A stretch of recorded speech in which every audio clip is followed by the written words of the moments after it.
Hello again! In this third part of the training series, How to Mix Live Music, we are going to get the mixing console connected to all the other sound equipment, microphones, amplifiers and loudspeakers. You should aim to do all your connecting before switching on the power. But before we begin connecting, let's do some planning. We're going to start with a stage plot. A simple drawing of the venue and stage showing where each musician is going to set up, where their monitor speakers are going to be, and where the main public address speakers will be. Then we can list all the microphones that will be needed and DI boxes if necessary. What are DI boxes? DI means direct injection. Because the electrical output of instruments such as keyboards and guitars are not suited for use with long cables, a DI box will convert the signal. It will change from unbalanced, using 2 wires, to balanced, using 3 wires. They are not needed with MGP and TF mixers if the instruments are within about 10 meters. Just plug them in directly. However, you will need them for most of the instruments if you are using a long multi-core or snake cable between the stage and the mixer. Next, make a list of where the inputs are going to connect to the mixer. And think about the mixer layout and the stage layout and what is going to be convenient. Think about this. As the mixer inputs go from left to right, you might want to track the position on the stage. Or you might want the least frequently used inputs on the left and the most important ones grouped together on the right. Or follow the traditional order and place drums starting with channel 1, followed by bass, guitars, keyboards, brass and vocals. An additional consideration with the MGP32X is which channels are going to need compression, because it's not available on channels 1 to 8. We'll talk about that in a later chapter, but inputs such as bass, kick and snare might benefit from a little compression. So you may need to revise your order of inputs accordingly.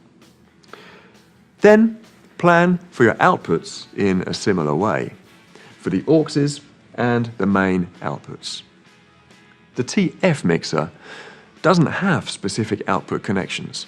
You have to go to the setup menu and the Omni out to check it. Then get your labeling tape out and mark them up. At least on the TF mixer, you can type channel names above the faders and give them colors, or use preset names for extra speed. On MGP, you could use colored pens or colored tape.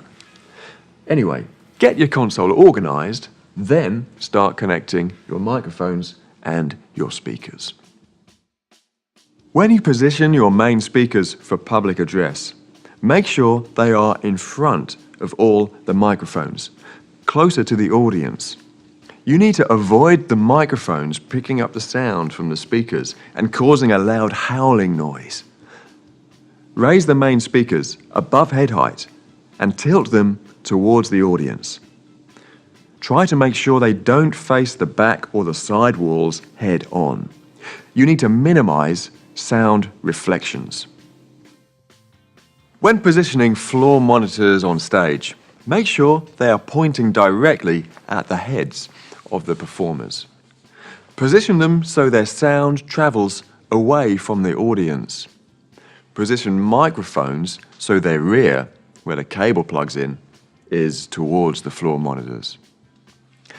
Live sound microphones pick up sound mostly from their front, some from their sides, but very little from their rear. So this is the safest angle to avoid feedback. We shall talk more about choosing and positioning microphones for drums, vocals, guitars and brass in the next video, so keep a lookout for that. However, if you're careful with the mic and speaker placement, it will make the mixing process much easier. Now let's turn on the power to the console. But don't switch on the amps yet. Make sure the mixer outputs are turned down or switched off first to avoid any unexpected noise. Then power on the amps and speakers, but keep their levels turned down low until you're confident that the system's gain structure is safely set. We'll talk about that a couple of chapters later, but in the next video, we will select the right type of microphone for each instrument or vocal and carefully position them on the stage. After that, we'll start bringing sound into the mixer and we'll learn about phantom power, input gain, and polarity. Don't miss it.